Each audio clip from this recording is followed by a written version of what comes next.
পৃথিবীর ইতিহাসে কখনো এরকম ঈদুল আজহার সালাত কখনো হয়নি। পৃথিবীর ইতিহাসে কখনো একসাথে পুরো বিশ্বের মসজিদগুলো কখনো বন্ধ হয়ে যায়নি। এই হিউম্যান হিস্ট্রিতে কখনো এমন হয়নি যে পৃথিবীর 99.99% মানুষকে সুদ খেতে হচ্ছে। পৃথিবীর ইতিহাসে কখনো এমন হয়নি। পৃথিবীর শুরু থেকে শেষ পর্যন্ত কখনো এমন হয়নি যে একটা সমাজের বা একটা রাষ্ট্রের উপরের লেভেল থেকে সমকামিতার লাইসেন্স দেওয়া হচ্ছে। কখনো এমন হয়নি। পৃথিবীর হিস্ট্রিতে কখনো এমন হয়নি যে পৃথিবীর যেদিকে তাকাবেন, যেরকম জায়গায় তাকান, আনাচে কানাচে আপনি দেখবেন খালি হত্যা আর দুর্নীতি, আর আপনি দেখবেন মুসলিমদের রক্ত প্রতিটা জায়গায় ঝরছে। হিস্ট্রিতে কখনো এমন হয়নি। ইতিহাসে কখনো এমন হয়নি যে আপনি education system, political system, economic system যেদিকে তাকাবেন দেখবেন করাপশন আর করাপশন, দুর্নীতি আর দুর্নীতি। হিস্ট্রিতে কখনো এমন হয়নি যে সামান্য সম্পদের জন্য ছেলে মাকে হত্যা করছে, ভাইকে হত্যা করছে, প্রতিবেশীকে হত্যা করছে। কখনো হয়নি। হিউম্যান হিস্ট্রিতে কখনো এমন সময় যায়নি যখন প্রত্যেক জালেম উৎফুল্ল এবং মাজলুম অবহেলিত, তাদের কথা শোনার কেউ নাই। বিশ্বের একটা অংশের মানুষ ক্রমবর্ধমানভাবে ধনী হচ্ছে এবং শক্তিশালী হচ্ছে, আর একটা অংশের মানুষ ক্রমশ দুর্বল হচ্ছে এবং দরিদ্রতা, নিষ্পেষণ, জুলুমের অতল তলে চলে যাচ্ছে। এমন পৃথিবীতে কখনো হয়নি গ্লোবালি, পুরো বিশ্বে একসাথে। আর এই গ্লোবালাইজেশন যেটা দেখছেন, এটাও হিউম্যান হিস্ট্রিতে প্রথমবার। এর আগে কখনো এমন হয়নি। এমন অনেক ঘটনা আছে যেগুলো এই সময় আমরা বুঝতে পারছি, যেটা আজ থেকে 100 বছর আগে বোঝা সম্ভব ছিল না। বিগত 100 বছরে পৃথিবী এমন কিছু দেখেছে যেটা হিউম্যান হিস্ট্রিতে কখনো মানুষ দেখেনি। কিন্তু আমরা এই বিষয়গুলোতে মোটেও অবাক হইনি, কারণ আমরা যারা কোরআন এবং সুন্নাহ এর সাথে আখিরুজ্জামান বা শেষ জামানা নিয়ে পড়াশোনা করি, তারা মোটেও অবাক হয়নি। এটাতে তারা অবাক হচ্ছে যারা ইন্টারনালি ব্লাইন্ড, ভিতর থেকে যারা অন্ধ। আপনি যদি শুধু কোরআন এবং সুন্নাহ এটা লিটারাল অর্থটা পড়েন এবং শেষ জামানার যতগুলো বই আছে এবং হাদিসগুলো আছে এগুলো যদি একটু ঘাটাঘাটি করেন, আমার বিশ্বাস আপনার বাহ্যিক দৃষ্টির সাথে হৃদয়ের চোখটা খুলে যাবে ইনশাআল্লাহ। যদি এখানে একটা কথা না বললেই নয়, যদি আমি 15-20 বছর একটা এডুকেশন সিস্টেমে পড়াশোনা করি, হোক সেটা সেকুলার এডুকেশন সিস্টেম বা ইসলামিক এডুকেশন সিস্টেম, হোক সেটা সেকুলার এডুকেশন সিস্টেম বা ইসলামিক এডুকেশন সিস্টেম, 20-30 বছর পড়াশোনা করার পরেও যদি আমি বুঝতে না পারি যে আমরা এখন যে সময় বাস করছি এইটা শেষ জামানা, তাহলে কোনো একটা জায়গায় কিছু সমস্যা আছে। এই সমস্যাটার নাম হচ্ছে স্পিরিচুয়াল ব্লাইন্ডনেস বা আধ্যাত্মিক অন্ধত্ব। আজকে আমরা যারা 20-30 বছর অনার্স, মাস্টার্স, বিবি, এমবিএ, ডক্টরেট করছি, তারপরেও মনে করছি যে সামনে সোনালি সকাল আসবে, সব ঠিক হয়ে যাবে, পৃথিবীটা আবার আগের অবস্থায় চলে আসবে। এখনও অনেক সময় পড়ে আছে, হাজার হাজার বছর। তারা মূলত ইন্টারনালি ব্লাইন্ড। যে সিস্টেম আপনাকে ইন্টারনালি ব্লাইন্ড করে দেয় সেটা কখনো আদর্শ এডুকেশন সিস্টেম হতে পারে না। আপনার ভাবার দরকার আছে।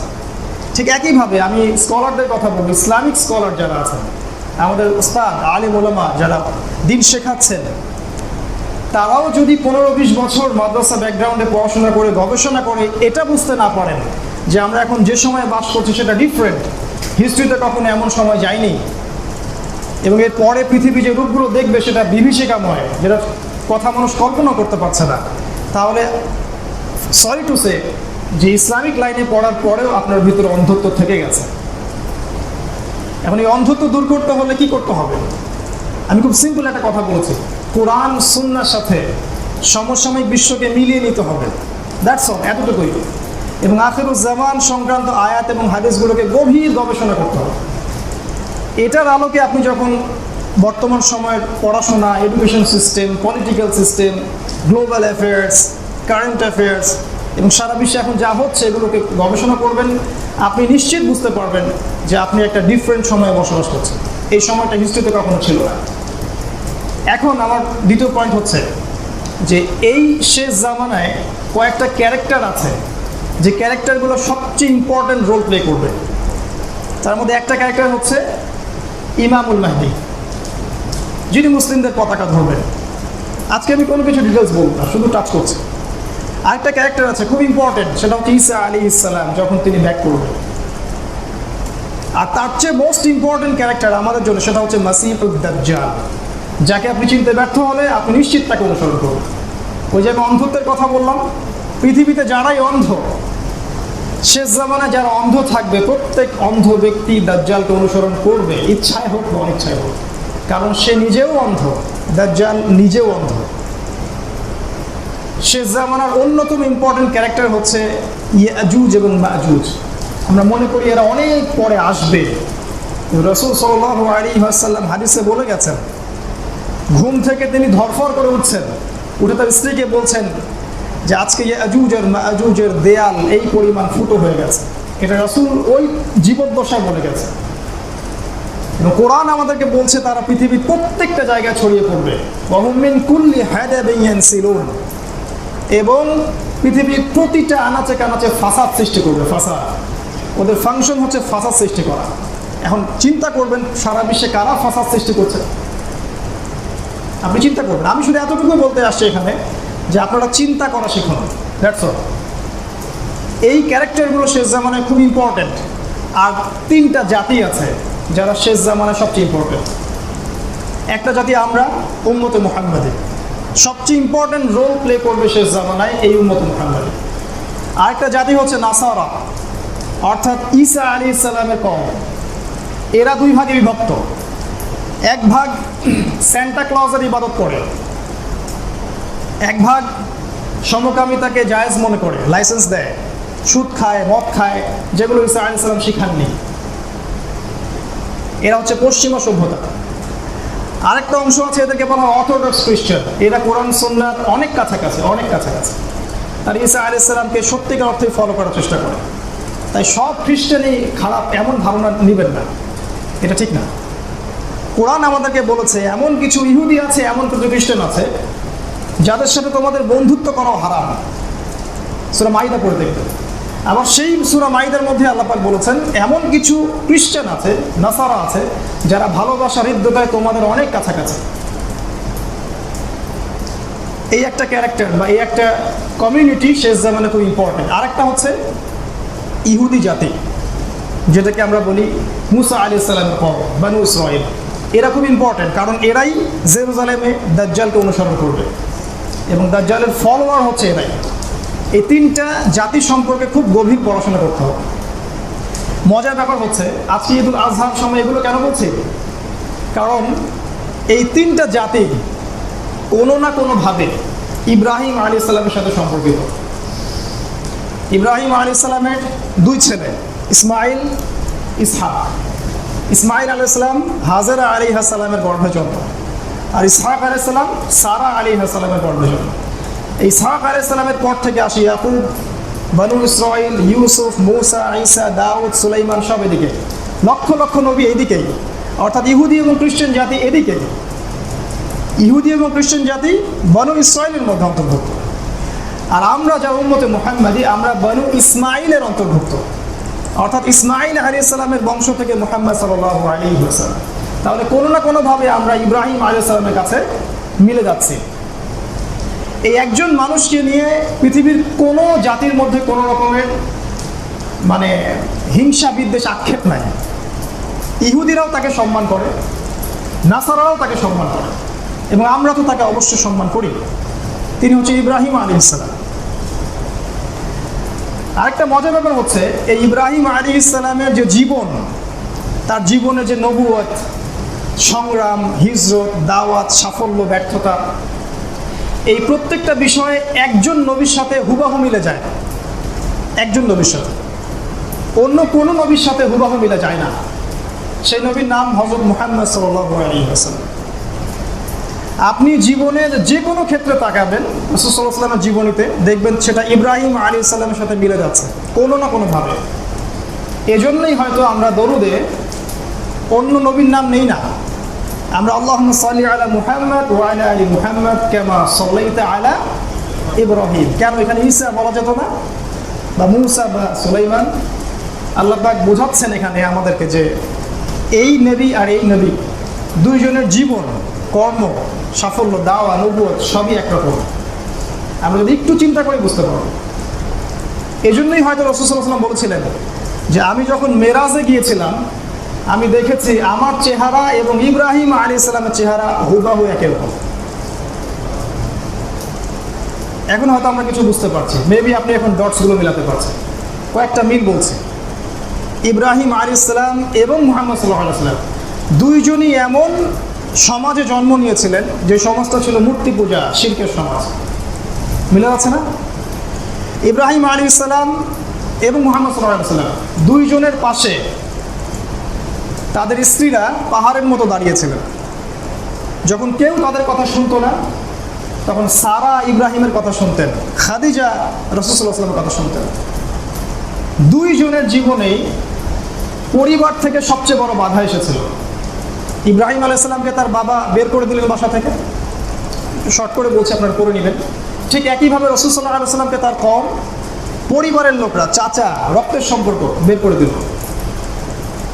সামাজিক বাধা, ইব্রাহিম আলাইহিস সালামকে যেমন সমাজ থেকে বাধা দেওয়া হয়েছিল, দেখবেন হুবহু রাসূল সাল্লাল্লাহু আলাইহি ওয়াসাল্লামকে তার আপন সমাজ কওম থেকে শারীরিক, মানসিক, আর্থিক সব ধরনের নির্যাতন করা হয়েছে। ইব্রাহিম আলাইহিস সালামকে যেমন হিজরত করতে হয়েছে জন্মভূমি ছেড়ে, রাসূল সাল্লাল্লাহু আলাইহি ওয়াসাল্লামকেও সেরকম মক্কা থেকে মদিনায় যেতে হয়েছে জন্মভূমি ছেড়ে দিয়ে, তাওহীদকে হাতে নিয়ে। দুইজনই মূর্তি ভেঙেছেন। একজন মূর্তি ভেঙে বলেছিলেন, বড় মূর্তিটাই ভেঙেছে, সূরা আম্বিয়া পড়ে দেখবেন। আর রাসূল সাল্লাল্লাহু আলাইহি ওয়াসাল্লাম বীরের বেশে মূর্তি ভেঙেছেন। ওয়াকুল জাআল হক ওয়া যাকাল বাতিল ইন্নাল বাতিলা কানা যাহুকা, এটা বলতে বলতে মূর্তি ভেঙেছে। দুইজনই তাওহীদের সাথে কখনো শিরককে আপোষ করেননি, কখনো না। দুইজনকেই জীবনের গুরুত্বপূর্ণ মানে প্রিয় সম্পত্তিগুলো দিয়ে পরীক্ষা করা হয়েছে, নিজের জান, নিজের মাল, সন্তান, স্ত্রী। নবী ইব্রাহিম আলাইহিস সালামকে ধর্ম নেতাদের সাথে ফাইট করতে হয়েছে, ইব্রাহিম আলাইহিস সালামকেও ধর্ম নেতাদের সাথে ফাইট করতে হয়েছিল। সর্বোপরি ইব্রাহিম আলাইহিস সালামকে অনেক পরীক্ষা দিতে হয়েছে, পারিবারিক পরীক্ষা, সামাজিক পরীক্ষা, হিজরতের পরীক্ষা, শেষ পর্যন্ত অগ্নি পরীক্ষা। নমরুদ তাকে আগুনে ফেলে দিয়েছিল। ঠিক একইভাবে রাসূল সাল্লাল্লাহু আলাইহি ওয়াসাল্লামকেও বদর, উহুদ, খন্দক, খায়বার সব জায়গায় পরীক্ষা দিতে হয়েছে। হুবহু মিলে যাবে, দেখবেন হুবহু মিলে যাবে। এখন এই জায়গায় শিক্ষাটা কি আমাদের আসলে? এখানে একটা শিক্ষা আজকের দিনের জন্য, সেটা হলো একটা শিক্ষাই বলছি। ইব্রাহিম আলাইহিস সালামের এই জীবনের সবচেয়ে ইম্পর্টেন্ট এবং আবেগ ঘন পরীক্ষা ছিল তার ছেলের পরীক্ষাটা। যেটা আল্লাহ পাক সূরা সাফফাতে বলেছেন, আমাদের ওস্তাদ তেলাওয়াত করেছিলেন যে ওয়াকালা ইন্নী যাহিবুন ইলা রাব্বি সায়াহদিন। ইব্রাহিম বলছিলেন আমি চললাম আমার রবের দিকে, তিনি আমাকে পথ দেখাবেন। রব্বি হাবলি মিনাস সালিহিন, আমাকে একটা সুসন্তান দান করুন। এই দোয়াটা সবাই যেন করি ইনশাআল্লাহ। ফাবাশশারনাহু বিগুলামিন হালিম, আমি তাকে সহনশীল সন্তান দিলাম, সবরকারী। ফালাম্মা বালাগা মাআহু সা'য়া, যখন সে তার বাবার সাথে দৌড়াতে শিখলো, ক্বালা, তখন ইব্রাহিম বললেন, ইয়া বুনাই, হে আমার সন্তান, ইন্নী আরা ফিল মানামি আন্নী আযবাহুক, আমি স্বপ্নে দেখেছি আমি তোমাকে জবাই করছি। ফানজুর মাযা তারা, তোমার কি রায় আমাকে বলো। যেমন মা তেমন সন্তান, তিনি বলছেন যেমন বাবা তেমন সন্তান আমি বলিনি, কিন্তু আমি বলেছি যেমন মা তেমন সন্তান। কারণ ইসমাঈল আলাইহিস সালামকে মানুষ করেছেন তার মা, তার বাবা নয়। কোন মা? যেই মাকে তিনি রেখে আসলেন মরুভূমিতে, যেখানে পানি নাই, খাবার নাই, আর তিনি বললেন যদি আল্লাহর আদেশ হয় আল্লাহই আমাকে হেফাজত করবেন। এই মায়ের সন্তান ইসমাঈল আলাইহিস সালাম। মাদের জন্য শিক্ষা আছে এখানে। তিনি বলছেন বাবা আপনি স্বপ্নে যা দেখেছেন তাই বাস্তবায়ন করুন। সাতাজিদুনি ইনশাআল্লাহু মিনাস সাবিরিন, আমাকে ধৈর্যশীল পাবেন ইনশাআল্লাহ। ফালাম্মা আসলামা ওয়া তাল্লাহু লিল জাবিন, আল্লাহ পাক এত সূক্ষ্মভাবে বলেছেন কথাগুলা। অতঃপর বাবা যখন ছেলেকে উপর করে শুইয়ে দিল, যদি কোনো পিতা তার কাঁধে সন্তানের লাশ বহন করে থাকেন তাহলে এই ফিলিংসটা বুঝতে পারবেন। বাবা যখন ছেলেকে ডান কাঁধে শুইয়ে দিল, ঠিক যেমন কবর দেওয়ার সময় আপনার ডান কাঁধে শুইয়ে দেন, তখন আল্লাহ পাক আর স্থির থাকতে পারলেন না। আল্লাহ বলেন ইয়া ফানাদাইনাহু ইয়া ইব্রাহিম, আমরা তাকে ডাকলাম, হে ইব্রাহিম, কদ সাদ্দাক্তা রুইয়া, তুমি তোমার স্বপ্নকে সত্যায়ন করেছো এবং এটা তোমার রবের পক্ষ থেকে পরীক্ষা ছিল। ওয়া ফাদাইনাহু বিযিবহিন আযীম, আমি একটা মহান একটা কুরবানি সেখানে দিলাম। ওয়া তারাকনা আলাইহি ফিল আখিরিন, এবং কিয়ামত পর্যন্ত আমি এটা রেখে দিলাম, যুগ যুগ ধরে মানব জাতি এটাকে স্মরণ করবে, শ্রদ্ধা করবে এবং এটাকে পালন করবে। এই ঘটনাটাই আজকের ঘটনা, আজকে আমরা সেটাই সেলিব্রেট করি। এই শেষ জামানায় এসে আমরা যদি এই জিনিসগুলো থেকে মূল শিক্ষাগুলো বের করতে না পারি, তাহলে কোনো না কোনোভাবে আমরা হয় দাজ্জালের ফিতনায় পড়ে যাব, অথবা কুফফারদের ফিতনায় পড়ে যাব, অথবা ইয়াজুজ এবং মাজুজদের ফিতনায় পড়ে যাব এবং শয়তান আমাদেরকে জাহান্নামে নিয়ে যাবে।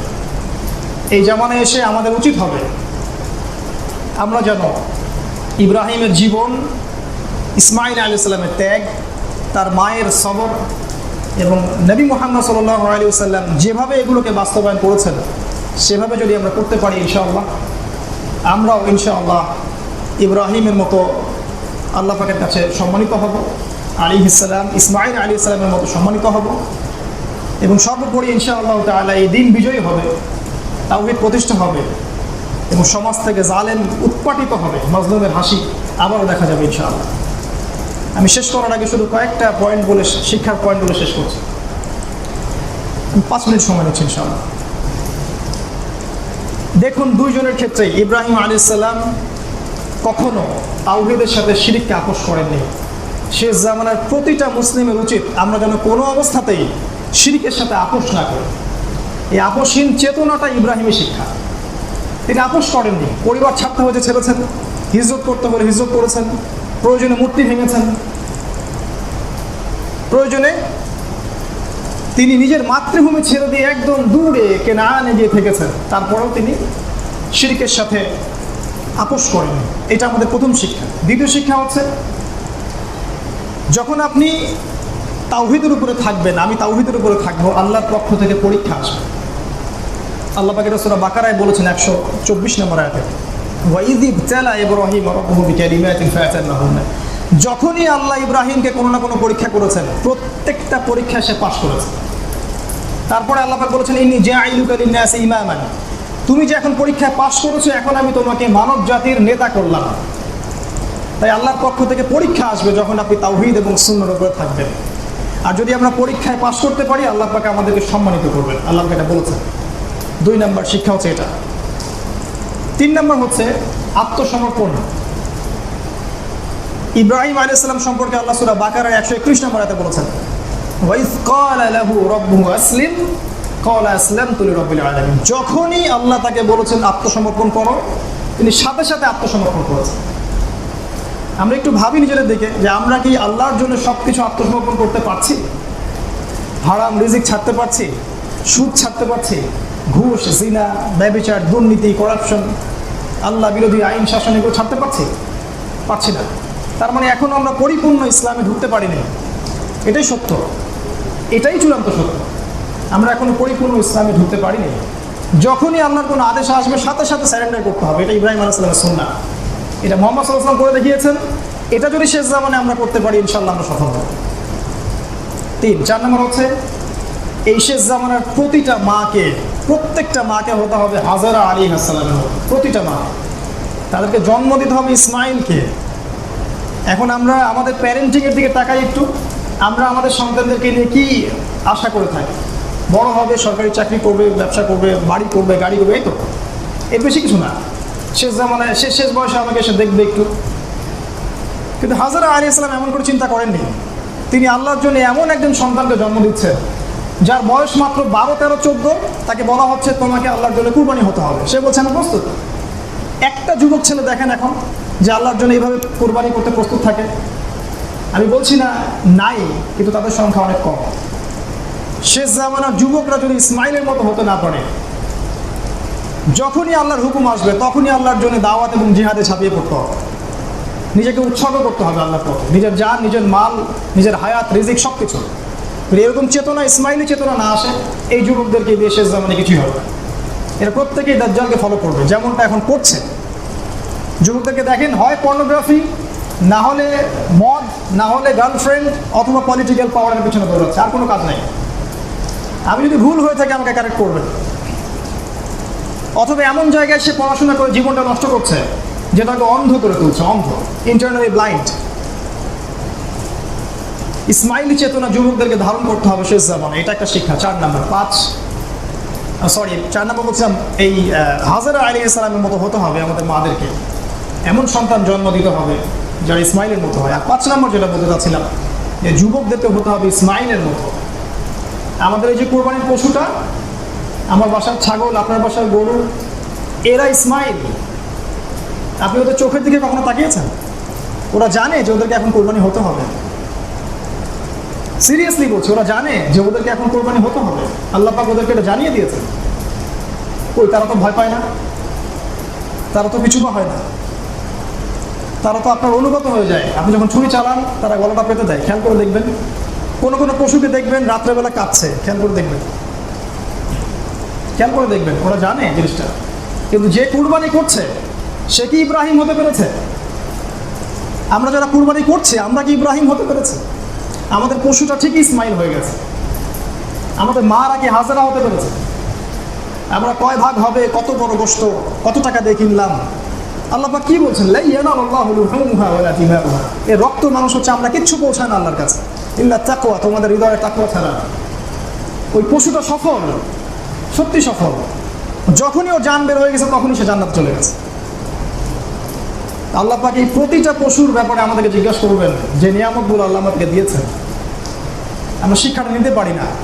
আমাদের ইবাদতগুলো কেন জানি মেটেরিয়ালিস্টিক হয়ে গেছে, বস্তুবাদী, স্পিরিচুয়ালিটি উঠে গেছে, ভিতরে আধ্যাত্মিকত্বটা উঠে গেছে। আল্লাহ পাক আমাদের বোঝার তৌফিক দান করুন। সন্তানদেরকে ইসমাইলি চেতনায় বড় করতে হবে। যুবক ভাইদের প্রতি রিকোয়েস্ট থাকবে, নিজের জান, নিজের মাল, নিজের সময়, শ্রম আল্লাহর পথে ঢেলে দেন। কাউকে ভয় করার দরকার নাই। পৃথিবীর কোনো শক্তিকে ভয় করবেন না। পৃথিবীতে কোনো জালেম টিকে থাকেনি, থাকবেও না। এখন আপনি যা দেখছেন তা থাকবে না। এই মহামারী শেষ মহামারী নয়, এরপরে আরও মহামারী আসবে। এই জুলুম শেষ জুলুম নয়, এরপর আরও জুলুম আসবে। পৃথিবীর প্রতিটা জায়গায় তাকাবেন, দেখবেন মুসলিমদের নির্যাতন। এখানে আপনার রোল কি? আপনার রোলটা কি? এই উম্মাতে আপনার রোলটা কি? একটা চাকরি, একটা সুন্দরী মেয়ে কি আপনার জীবনের সব কিছু? আপনার করণীয় কি? আপনার কাছ থেকে অন্য কি পাচ্ছে? এটা নিয়ে ভাবেন। যা আছে আপনি তাই নিয়ে নেমে পড়েন। আপনি বলতে পারেন বলেন, লিখতে পারেন লিখেন। আপনি ভালো অনলাইনে কাজ জানেন, সেটা দিয়ে দাওয়াতে কাজ করেন, খেদমত করেন, দিনের জন্য কিছু করেন। আমি এটাই বলতে চাচ্ছি, দিনের জন্য কিছু করেন। কবরে যাওয়ার আগে কিছুটা করে যান। আপনার ওই সামান্য চেষ্টাই ইনশাআল্লাহ ইসলামকে বিজয়ী করবে, অথবা এই রশিটা ধরার ক্ষেত্রে একটু শক্তি যোগাবে। সামনেই যুবকদের বড় রেভলিউশন হবে এবং ইমামুল মাহদী তাদের নেতৃত্ব দিবেন। আপনি প্রস্তুত হয়েছেন কি? কোনো প্রস্তুতি আছে আপনার? কখনো কি ভাবেন এগুলো নিয়ে? আমি শুধু আপনাকে চিন্তা করতে, উদ্বুদ্ধ করতে আজকে এখানে এসেছি। এই 4-5টা শিক্ষা বললাম, ওই পশুর মধ্যে শিক্ষা আছে। 6 নম্বর একটা শিক্ষা বলছে হিজরত। যদি অনুকূল পরিবেশে দিন পালন করতে না পারেন, আপনাকে সব কিছু ছেড়ে এমন জায়গায় হিজরত করতে হবে যেটা আপনার অনুকূলে দিন পালনে সহায়ক হবে। এটা ইব্রাহিমের সুন্নাত, মুহাম্মদ সাল্লাল্লাহু আলাইহি ওয়াসাল্লামের সুন্নাত।